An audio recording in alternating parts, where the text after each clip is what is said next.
Movie के start में हम एक मैजिशियन असिस्टेंट को दिखाया जाता है जिसका नेम कैशा होता है। वो अपने अंकल के साथ एक मैजिक परफॉर्म करता है और उस मैजिक का नाम होता है थ्रू दी वॉल, यानी कि दीवार के अंदर से। अब कैशा अपने फ्रेंड के साथ रेंट के एक अपार्टमेंट में रहता है और कभी कभी जब वो अच्छा परफॉर्म नहीं करता तब उसके अंकल भी उसे काफी डांटते हैं। इसीलिए वो फील करता था कि उसकी लाइफ में कुछ भी अच्छा नहीं है, यानी कि वो एक बोरिंग लाइफ गुजार रहा है। लेकिन तभी वो एक लड़की से मिलता है जो कि बहुत ही खूबसूरत होती है। उस लड़की का नाम होता है एलिसा। एलिसा कैशा के अंकल का इंटरव्यू ले रही थी। कैशा को ये लड़की बहुत ही प्यारी लगती है और वो उससे बात भी करना चाहता है, लेकिन उसके अंकल उसे उस लड़की से बात करने नहीं देते। लेकिन एलिसा भी कैशा को अप्रोच करने की कोशिश करती है क्योंकि वो इस मैजिक के बारे में और बातें भी जानना चाहती थी। क्योंकि वो एक न्यूज रिपोर्टर होती है, इसीलिए वो इस मैजिक पर एक आर्टिकल लिखना चाहती है। फिर एक दिन कैशा जब अपने अंकल के साथ मैजिक परफॉर्म कर रहा था तो तभी वो ऑडियंस में एलिसा को देखता है जो कि अपनी बेस्ट फ्रेंड के साथ इस शो को देखने आई थी। अब एलिसा अपने इस बेस्ट फ्रेंड को पसंद करती थी और जब ये बात कैशा को पता चलती है तो वो शो में अच्छा परफॉर्म नहीं कर पाता। अब शो के दौरान कैशा के अंकल एलिसा को इनवाइट करते हैं मैजिक परफॉर्म करने के लिए, लेकिन एलिसा का फ्रेंड उसे कहता है कि तुम कैशा को ही ये मैजिक परफॉर्म करने दो, क्योंकि वो डर गया था कि पता नहीं एलिसा कैसा परफॉर्म करेगी। यहाँ पर कैशा को तो बहुत ज्यादा जेलिसी हो रही थी और वो परफॉर्मेंस के दौरान एलिसा के फ्रेंड को ऑलमोस्ट कट ही कर देता है, जिसकी वजह से कैशा के अंकल उसे जॉब से निकाल देते हैं। कैशा इस बात की परवाह किए बगैर कि एलिसा का एक फ्रेंड भी है उसे फ्रेंडशिप करना चाहता है, वो एलिसा और उसके फ्रेंड को एक रेस्टोरेंट में देखता है। वो उनके पास जाता है और उनसे बातें करने लगता है। फिर इसके बाद जब वो दोनों जा रहे होते हैं तो कैशा उनका पीछा करता है। अब ये दोनों एक ऐसे अपार्टमेंट में जाते हैं जिसकी सिक्योरिटी काफी स्ट्रिक्ट थी, जिसकी वजह से अभी अंदर नहीं जा पा रहा था और ना ही ये वहाँ का कोड जानता था। अब कैशा बहुत ज्यादा डिप्रेस्ड हो जाता है, जिसकी वजह से वो वहीं पास में बैठकर स्मोकिंग करने लगता है।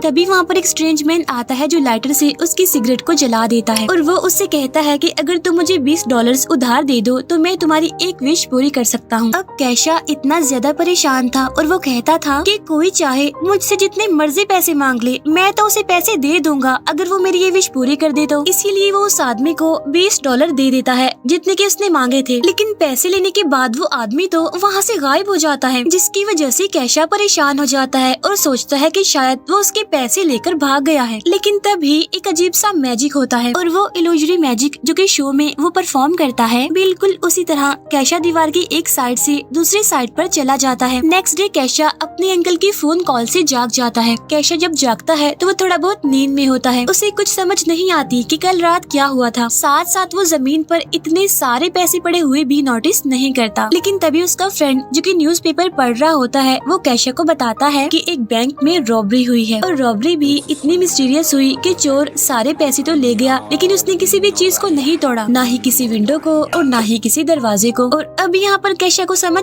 आ जाती है कि असल में रात को हुआ क्या था, क्योंकि पहले पहले तो उसे लग रहा था कि शायद उसने कोई ड्रीम देखा है। फिर उसे पता चलता है कि रात को उसके पास मैजिक आ चुका है और वो किसी भी दीवार से सेफ टच करके दूसरी साइड पर जा सकता है। अब कैशा एक्सीडेंटली एक बच्चे के रूम में चला जाता है तब वो बच्चा समझता है कि शायद ये कोई एस्ट्रोनॉट है, यानी कि जिस तरह मैजिकली वो उसके रूम में आ गया है। अब कैशा उस बच्चे की कोई बात सुनना नहीं चाहता था, इसीलिए वो उस बच्चे से सिर्फ इतना पूछता है, क्या तुम जानते हो कि एलिसा का रूम कहाँ है? तब वो बच्चा इशारा करता है कि वहाँ ऊपर उसका रूम है। इसके बाद कैशा ऊपर चला जाता है जहाँ ऊपर के लेवल पर वो लोगों को देखता है जो कि म्यूजिक कंपोज कर रहे हैं। फिर वो उससे ऊपर के लेवल पर जाता है जहाँ पर 3 लोग होते हैं जो कि अपने मैजिक के जरिए किसी सोल से बात करने की कोशिश कर रहे होते हैं। तब उन लोगों से कैशा पूछता है कि ये कौन सा फ्लोर है। तब इस बात से एक आदमी तो बेहोश हो जाता है डर से और फिर वो उस रूम में पहुंच भी जाता है जहाँ पर एलिसा होती है। इसके बाद वो जाता है बैंक में, वहाँ से पैसे चुराता है और वो पैसे जाकर वो अपार्टमेंट के ऑनर को दे देता है।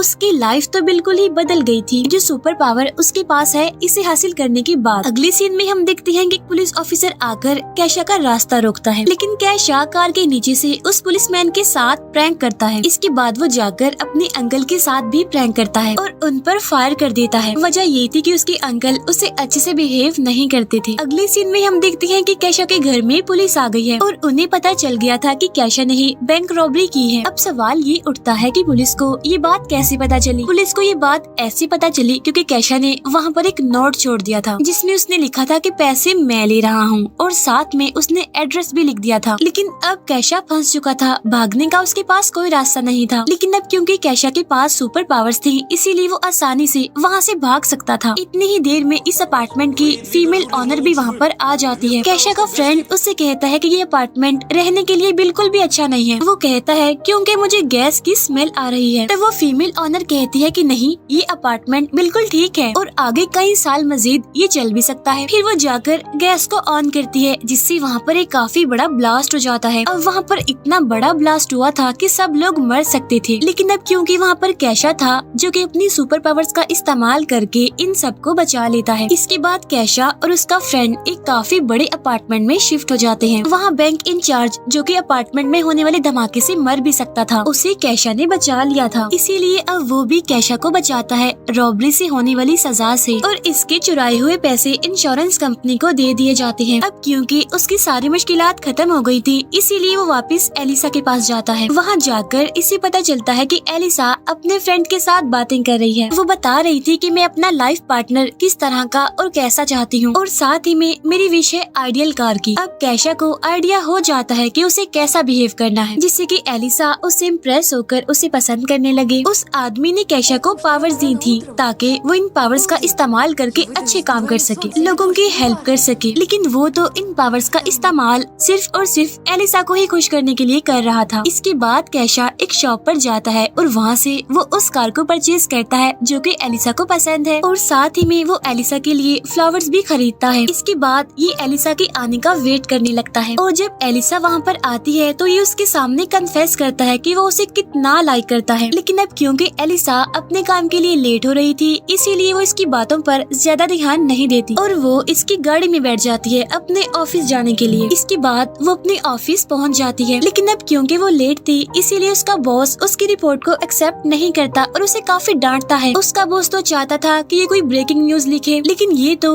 बच्चों के ऊपर एक रिपोर्ट लिख कर आई थी, ऐसे बच्चों की रिपोर्ट जिनको कैंसर होता है। और कैशा ये सब कुछ देख रहा था। लेकिन तभी एलिसा का बॉस कैशा को देखता है कि ये तो लीडर्स की पिक्चर के दरमियान है, इसीलिए वो डर में, रिस्पेक्ट में घुटनों के बल बैठ जाता है। इसके बाद एलिसा को काम दिया जाता है कि उसने अब समिट में जाकर इंटरव्यूज लेने हैं। यहाँ पर एलिसा कैशा को पैसे देते हुए कहती है कि तुम मुझे उस जगह पर पहुँचा दो जहाँ पर मैंने इंटरव्यूज लेने हैं। वहाँ पहुँचने के बाद एलिसा प्रेस पास के जरिए अंदर समिट में चली जाती है। अब कैशा भी अंदर जाना चाहता था, लेकिन वहाँ पर उसके पास वो पास नहीं था जिसे दिखाकर उसने अंदर जाना था, इसीलिए वो लोग उसे पकड़ लेते हैं। लेकिन अब क्योंकि उसके पास सुपर पावर्स थी, इसीलिए वो बड़ी आसानी से गायब होकर दीवार के जरिए अंदर चला जाता है।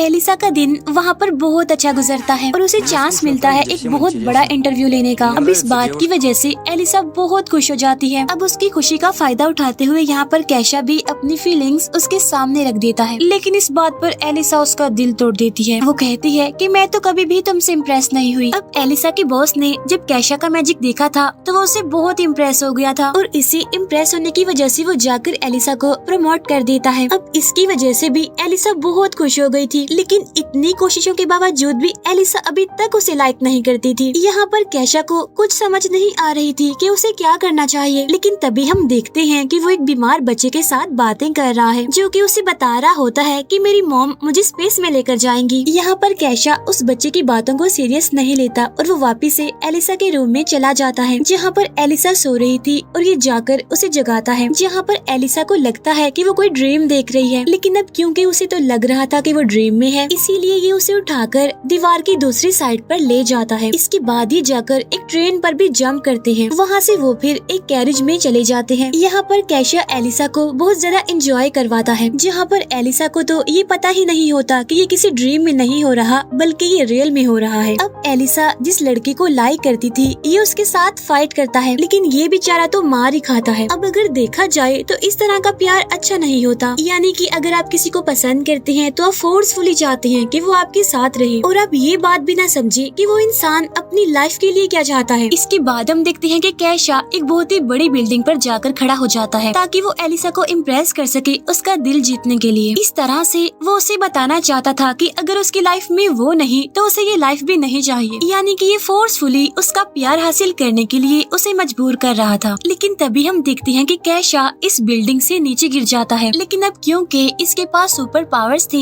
इसीलिए ये बच जाता है। लेकिन ये बात एलिसा को तो पता नहीं होती, इसीलिए वो ये सोचकर बेहोश हो जाती है कि शायद कैशा मर चुका है। इसके बाद एलिसा को हॉस्पिटल ले जाया जाता है, साथ साथ कैशा भी हॉस्पिटल चला जाता है ये देखने के लिए कि वो गिरा है तो कहीं उसका सर इंजर्ड तो नहीं हो गया। तभी ये वहाँ पर उसी छोटे बच्चे को देखता है जिससे पहले इसकी मुलाकात हो चुकी है। ये बच्चा कैशा को एक बच्ची के बारे में बताता है जिसे कैंसर है और उसे अपना ट्रीटमेंट करवाने के लिए बहुत सारे पैसों की जरूरत है। अब यहाँ पर कैशा को रियलाइज हो जाता है कि उसके पास सुपर पावर्स थी और वो इनका इस्तेमाल अच्छे कामों के लिए भी कर सकता था, लेकिन उसने उन सुपर पावर्स का इस्तेमाल सिर्फ और सिर्फ एलिसा को ही खुश करने के लिए किया। एलिसा को खुश करने के अलावा दुनिया में और भी बहुत सारे काम हैं, बहुत सारे ऐसे लोग हैं जिन्हें उसकी जरूरत है और वो उनकी हेल्प भी कर सकता था। इसके बाद कैशा अपने सारे पैसे उन बच्चों को दे देता है जिन्हें की कैंसर है ताकि वो अपना ट्रीटमेंट करवा सके। वहाँ एलिसा को भी बच्चे से ये सारी बातें पता चल जाती हैं कि किस तरह से कैशा ने अपने सारे पैसे उन बच्चों को दे दिए ताकि वो बच्चे अपना इलाज करवा सके, और ये बात एलिसा के दिल में जगह बना लेती है। एलिसा भी बहुत ज्यादा रिच थी लेकिन उसका दिल